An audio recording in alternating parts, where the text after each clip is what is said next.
ನಮಸ್ತೆ ವೀಕ್ಷಕರೇ, ಇವತ್ತಿನ ವಿಶೇಷತೆ ಏನು ಗೊತ್ತಾ? ನಿಮ್ಗೆಲ್ಲರಿಗೂ ಗೊತ್ತಿರೋ ಅಂತದೇ ರಾಜ್ಯಾದ್ಯಂತ ರಾಮನವಮಿಯ ಸಡಗರದಿಂದ ವಿಜೃಂಭಣೆಯಿಂದ ಎಲ್ಲರೂ ಆಚರಿಸ್ತಾ ಇದ್ದಾರೆ.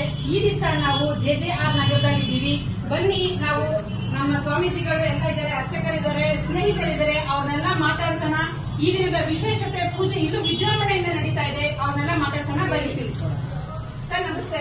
ನಮಸ್ಕಾರ. ನಿಮ್ಮ ಹೆಸರು ಸರ್? ನಮ್ಮ ಹೆಸರು ಚಂದ್ರಪ್ಪ ಅಂತ. ನಮ್ಮ ಹಿರಿಯರು ಸುಮಾರು 106 ವರ್ಷದಿಂದ ಈ ಆಚರಣೆ ಮಾಡ್ಕೊಂಡು ಬರ್ತಾ ಇದ್ದಾರೆ.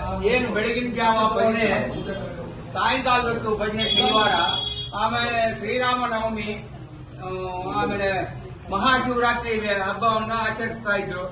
ಅದನ್ನ ನಾವು ಪಾಲನೆ ಮಾಡ್ತಾ ಇದ್ದೀವಿ. ಎಲ್ಲರ ಒಂದು ಶ್ರಮದಿಂದ ಈ ದೇವಸ್ಥಾನ ಈ ದಿನ ನೆಲೆ ನಿಂತಿದೆ. ಯಾಕಂದ್ರೆ ಇದು ದೈವತ್ವದಿಂದ ನಿಂತಿರುವ ಒಂದು ವಿಶೇಷವಾದ ಸನ್ನಿಧಾನ, ಒಂದು ದೇವಸ್ಥಾನ. ಯಾವುದೇ ಒಬ್ಬ ವ್ಯಕ್ತಿ ಪೂಜೆಗೆ ಇಲ್ಲಿ ಅವಕಾಶ ಇಲ್ಲ. ದೇವರ ಪೂಜೆಗೆ ಮಾತ್ರ ಅವಕಾಶ. ಇದರ ಬಗ್ಗೆ ನೀನು ಹೇಳಕ್ಕೆ ಏನ್ ಹೇಳಕ್ಕೆ ಇಷ್ಟಪಡ್ತೀರಾ? ನಾವು ಅದನ್ನೇ ಹೇಳೋದು, ಈ ನಮ್ಮ ಹಿರಿಯರು ಏನ್ ಮಾಡ್ತಾ ಇದ್ರು, ಗೌರವದಿಂದ ಭಕ್ತಿಯಿಂದ ನಮ್ಮನ್ನೆಲ್ಲ ಬೆಳೆಸಿದ್ದಾರೆ.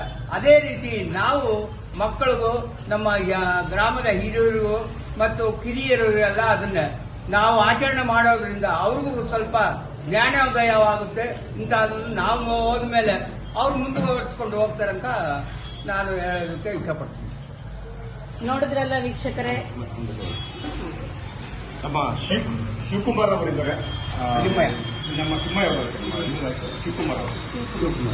ಶಿವಕುಮಾರ್ ಅಂತ ಸಮಾಜ ಸೇವಕನ ಈ ಭಾಗದಲ್ಲಿ ನಮ್ಮಲ್ಲಿ ನಮ್ಮ ಹಿರಿಯರು 1939 ದೇವಸ್ಥಾನ ಪ್ರಾರಂಭ ಆಗಿದೆ. ನಮ್ಮ ಗ್ರಾಮದ ಹಿರಿಯರು ಎಲ್ಲರೂ ಸೇರಿ ಈ ಒಂದು ಆಚರಣೆಗಳನ್ನು ಮಾಡ್ಕೊಂಡು ಬಂದಿದ್ದಾರೆ. ಅವ್ರು ಏನ್ ಹಾಕೊಟ್ರೆ ಮಾರ್ಗದರ್ಶನದಲ್ಲಿ ನಾವು ಕೂಡ ಅದೇ ಮಾರ್ಗದಲ್ಲಿ ನೋಡ್ತಾ ಇದ್ದೀವಿ. ಸನಾತನ ಧರ್ಮದಲ್ಲಿ ಪೂಜಾ ಪುರಸ್ಕಾರಗಳು ಮಾಡಿಕೊಂಡು ನಮ್ಮ ಬಡಾವಣೆಯಲ್ಲಿ ಎಲ್ಲ ಪೂಜೆಗಳು ಮಾಡಿದ್ರೆ, ಸಂಕ್ರಾಂತಿ ಹಬ್ಬಕ್ಕೆ ಶ್ರೀರಾಮನ ಪೂಜೆ ಫೋಟೋ ಇದೆ. ಪ್ರತಿ ಸಂಕ್ರಾಂತಿ ಹಬ್ಬದ ದಿವಸ ನಮ್ಮ ಬಡಾವಣೆ ಪ್ರತಿಯೊಂದು ಮನೆಗೆ ಒಂದು ಮನೆನೂ ಬಿಡದೆ ಬೆಳಿಗ್ಗೆ 10 ಗಂಟೆಗೆ ಪ್ರಾರಂಭ ಮಾಡಿದ್ರೆ ಸಂಜೆ 6-6:30 ಆಗುತ್ತೆ. ಎಲ್ಲ ನಮ್ಮ ಈ ಸರೌಂಡಿಂಗ್ ಇರೋ ದೇವಸ್ಥಾನಗಳಿಗೆಲ್ಲ ಹೋಗಿ, ಪರಮಾತ್ಮ ದೇವಸ್ಥಾನ ಮತ್ತೆ ಮಾರಮ್ಮ ದೇವಸ್ಥಾನಕ್ಕೆಲ್ಲ ಹೋಗಿ ಕೊನೆಯದಾಗಿ ಮತ್ತೆ ಇಲ್ಲಿ ಬಂದು ನಮ್ಮ ಗ್ರಾಮದಿಂದ ಯಾರು ನಮ್ಮ ಭಜನೆ ಕಾರ್ಯಕ್ರಮಕ್ಕೆ ನಮ್ಮೆಲ್ಲ ಸಾಥ್ ಕೂಡ ಅವ್ರಿಗೆಲ್ಲ ವಿಶೇಷವಾಗಿ ಧನ್ಯವಾದಗಳು ತಿಳಿಸಿ ನಾವೆಲ್ಲ ಮನೆಗೆ ಹೊಡ್ತೀವಿ ಮೇಡಮ್. ಆ ಆಚಾರ ಪ್ರತಿ ವರ್ಷನೂ ನಡೆದುಕೊಂಡು ಬರ್ತಾ ಇದೆ. ಸತತ ಕೋವಿಡ್ ಅಲ್ಲಿ ಕೂಡ ನಾವು ಇದನ್ನು ಸ್ಟಾರ್ಟ್ ಮಾಡಿದ್ರೆ ಈ ಒಂದು ರಾಮನವಮಿ ಆಚರಿಸಿಕೊಂಡು ಬರ್ತಾ ಇದ್ದೀವಿ. ಪ್ರತಿ ಶನಿವಾರ ನಮ್ಮ ಪ್ರತಿ ಸದಸ್ಯರುಗಳಿದ್ದಾರೆ, ದೇವಸ್ಥಾನದ 25-30 ಜನ ಸದಸ್ಯರುಗಳಿದ್ದಾರೆ. ಪ್ರತಿಯೊಬ್ಬರು ಶನಿವಾರ ಇಲ್ಲಿ ಧಾರ್ಮಿಕ ಪೂಜಾ ಪುರಸ್ಕಾರಗಳ ಪ್ರಸಾದ ವಿನಿಯೋಗ ನಡೀತಾ ಇದೆ. ಅದ್ರ ಜೊತೆಗೆ ಸಂಕ್ರಾಂತಿ ಹಬ್ಬದ ಪ್ರಯುಕ್ತ, ಶ್ರೀರಾಮನ ಹಬ್ಬದ ಪ್ರಯುಕ್ತ ವಿಶೇಷ ಎಲ್ಲ ನೋಡಲು ಎಷ್ಟೊತ್ತು ಎಲ್ಲ ಸಾರ್ವಜನಿಕರಿಗೆ ಮತ್ತೆ ವಿಶೇಷವಾಗಿ ಇರೋದು ಶ್ರಾವಣ ಶನಿವಾರ ಅಲ್ಲಿ ಬರ್ಬೇಕು. ನೀವು ತುಂಬಾ ವಿಶೇಷವಾಗಿ ನಡೆಯುತ್ತೆ. ಈ ಪ್ರಸಾದಗಳು ಎಷ್ಟಿರುತ್ತೆ ಅಂದ್ರೆ ನೀವು ಊಹಿಸೋಕ್ಕಾಗಲ್ಲ. ಒಂದು ಮದುವೆಯಲ್ಲಿ ಏನು ಊಟ ಮಾಡ್ತೀರೋ ಆ ರೀತಿಯಾದಂತಹ ಈ ಪ್ರಸಾದಗಳನ್ನ ಮಾಡ್ತೀವಿ. ಆ ಒಂದು ದೇವ್ರ ಶಕ್ತಿ ನಮ್ಮ ಹಿರಿಯರ ಹಾಕೋರಿಗೆ ನಮ್ಮ ಮಾರ್ಗದರ್ಶನ ಸತತವಾಗಿ 2020 ಬರ್ತಾ ಇದೆ. ನಮ್ಮ ಹಿರಿಯರಿಗೆ ನಾವು ಥ್ಯಾಂಕ್ಸ್ ಹೇಳ್ತಾ ಇದ್ದೀವಿ. ಈ ಒಂದು ಮುಖಾಂತರ ಅವ್ರು ಹಾಕೊಂಡಿರೋ ಮಾರ್ಗದರ್ಶನ ಇಷ್ಟು ವರ್ಷ ನಾವು ಮೇಂಟೈನ್ ಮಾಡಕ್ ಬರ್ತಾ ಇದ್ದೀವಿ. ಖುಷಿ ಆಯ್ತು ಸರ್, ತುಂಬಾ ಬಹಳ ಖುಷಿ ಆಯ್ತು. ಹಿರಿಯರ ಮಾರ್ಗದರ್ಶನದಲ್ಲಿ ನಡ್ಕೊಂಡು ಬರ್ತಿದ್ದೀರಾ.